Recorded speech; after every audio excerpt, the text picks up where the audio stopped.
Bonjour à tous, bonjour à toutes. Tout le monde connaît le grand maître Rabbi Akiva. Rabbi Akiva, berger, qui rencontre sa femme Rachel. Et Rachel va pousser Rabbi Akiva à devenir un Talmid Chacham. Rabbi Akiva avec beaucoup de difficultés. Il va abandonner sa femme Rachel. Il va laisser sa femme Rachel, son fils Yehoshua, sa femme et son fils pendant 12 ans. 12 ans plus tard, il va revenir et dans la cage d'escalier, il entend. Madame Rachel, ses amis lui disent « Alors Rachel, qu'est-ce que tu dois être contente aujourd'hui? Ton mari revient de la yeshiva après 12 ans. » Et Rachel dit « Si mon mari m'écoutait, alors il resterait encore 12 ans de plus. » Rabbi Akiva, ni plus ni moins, il reprend la valise et il repart à la maison. Le Chazon Ish demande une question extraordinaire. Il dit « Je ne comprends pas. Comment se fait-il que Rabbi Akiva n'est pas rentré à la maison, boire un petit café, dire bonjour à sa femme, embrasser son fils? Sûrement qu'il avait même raté la bar mitzvah de son fils, à cause que Rabbi Akiva, il est parti, son fils venait de naître. Alors pourquoi Rabbi Akiva n'est pas rentré à la maison? Ne t'inquiète pas, Rabbi Akiva. Ta femme t'a déjà promis que tu peux repartir encore pour une 12e année. Et Rabbi Akiva va repartir pour 12 ans sans même avoir véritablement l'occasion de dire bonjour ou au revoir. Le Chazon Ish nous apprend quelque chose de très important et un message très profond. Tout le monde sait que souvent il y a énormément d'élèves qui rentrent dans une classe. La Gemara dit des centaines rentrent dans la yeshiva. Pourtant, qui c'est qui va sortir rabbin? Seulement un. Un jour, nous avions le Rav Meir de Lublin, le Rosh Yeshiva de Lublin. Alors le Rav Shapira, il avait même fait partie du Parlement allemand. Quand il a créé la Yeshiva de Lublin, il avait 400 élèves. Alors le Parlement allemand est venu un jour visiter la Yeshiva par excellence qui était faite pour l'excellence de tout le peuple juif. Vous savez que pour rentrer dans la Yeshiva de Lublin, nous devions connaître 400 pages de Gemara par cœur. Quel âge ils avaient les élèves? Pas 45 ans. Ils avaient 14 ans. Ils avaient 15 ans. On raconte qu'il y avait un jour un élève de la Yeshiva de Lublin qui s'est fiancé. Et quand il s'est fiancé, on avait dit au papa que le garçon connaissait le Talmud au complet, par cœur. Et il avait 15 ans. Le jour du fiançailles, quand on arrivait pour officialiser le fiançailles, le papa demande au garçon « Quel âge tu as ?» Et il dit « J'ai 16 ans. » Ah, il dit « Ah, 16 ans, alors ça ne m'intéresse pas le mariage. » Le Rav Pinchas Hirschprung, le Rav de la ville de Montréal pendant des décennies, a dit parce qu'à 16 ans, connaître le Talmud était quelque chose de normal. Mais à 15 ans, c'était quelque chose d'exceptionnel. Alors automatiquement, le papa s'était engagé sur une dot pour un garçon exceptionnel de connaître le Talmud à 15 ans. Mais de le connaître à 16 ans, c'était déjà plus extraordinaire. Est-ce que vous imaginez cela? Des enfants qui connaissaient le Talmud à l'âge de 15 ans et de 16 ans. Ça, c'était la yeshiva de Lublin. Un jour, le Parlement allemand arrive dans la yeshiva de Lublin et il voit tous ses élèves. Et il demande au Rav Shapira, « Monsieur le rabbin, combien d'élèves de cette yeshiva croyez-vous qui vont sortir rabbin ?»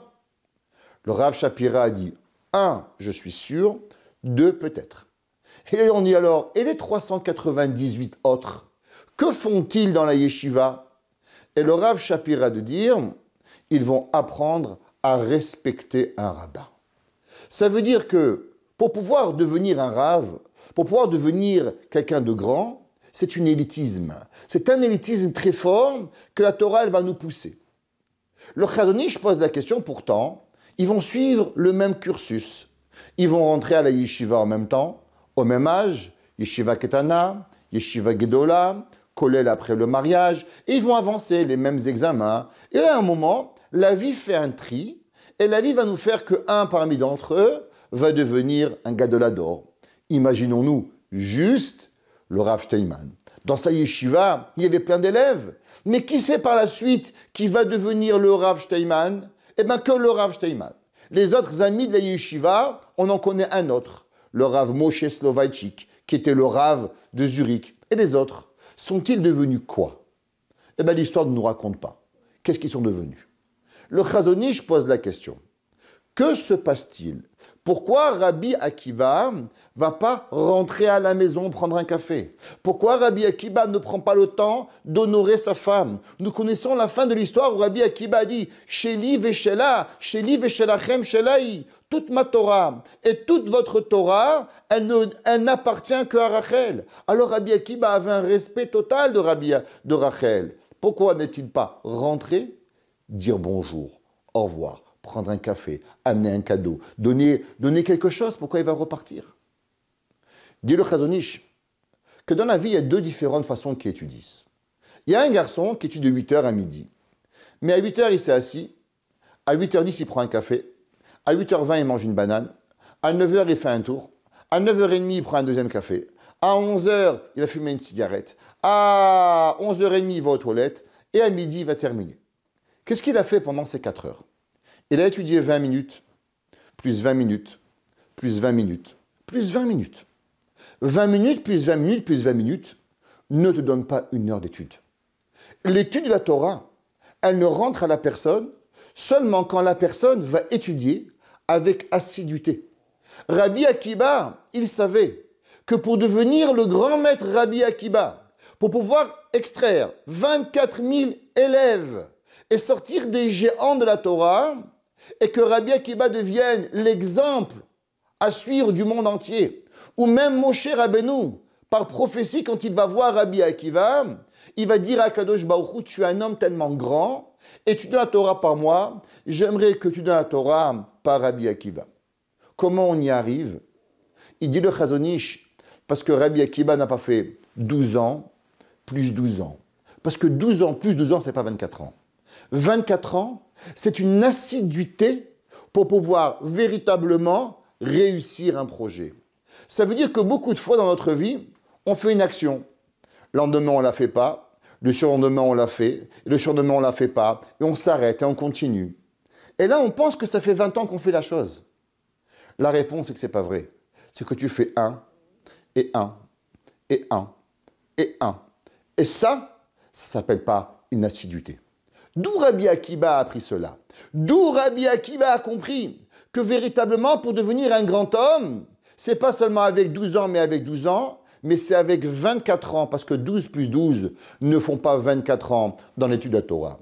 Eh bien, Rabbi Akiba, il a appris du début de sa vie. Tout le monde connaît que Rabbi Akiba, comment il a réfléchi à devenir un grand homme. Il a vu une goutte d'eau. Il a vu une source d'eau qui goûtait goutte à goutte. Pac, pac. Et la goutte, elle a fait un trou. Imaginez-vous s'il y a une goutte d'eau qui tombe, et le lendemain, vous enlevez l'objet. Et le surlendemain, vous remettez l'objet. Et ainsi de suite tous les jours. Un jour oui, un jour non. Un jour oui, un jour non. L'objet ne sera jamais troué à travers la goutte. Qu'est-ce qui fait que la goutte, elle va trouer la pierre? Eh bien, c'est la constance.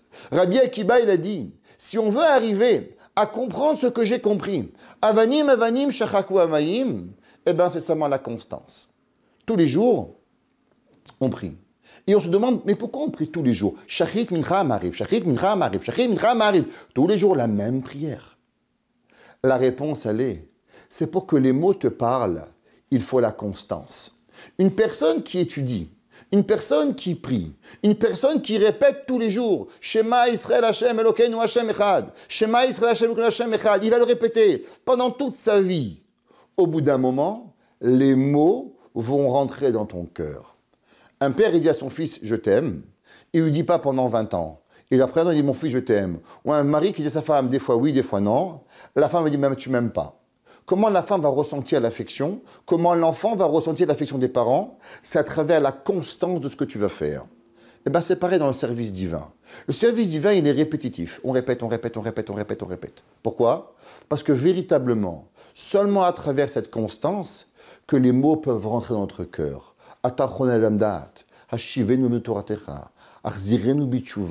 Cette constance nous fait qu'automatiquement on peut comprendre. 12 ans plus 12 ans ne font pas 24 ans.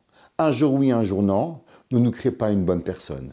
La bonne personne, les midot sont travaillés à travers la constance journalière de ce que nous devons faire. Shachrit, Mincha, Ma'ariv, Shema le matin, Shema le soir, chaque jour. Et on répète, on répète, on répète. Et de la même façon que Rabbi Akiba, il a compris que 12 ans plus 12 ans ne font pas 24 ans, et bien pareil nous. À travers notre constance de notre prière, la constance de nos actions, c'est ça qui nous rendra une meilleure personne.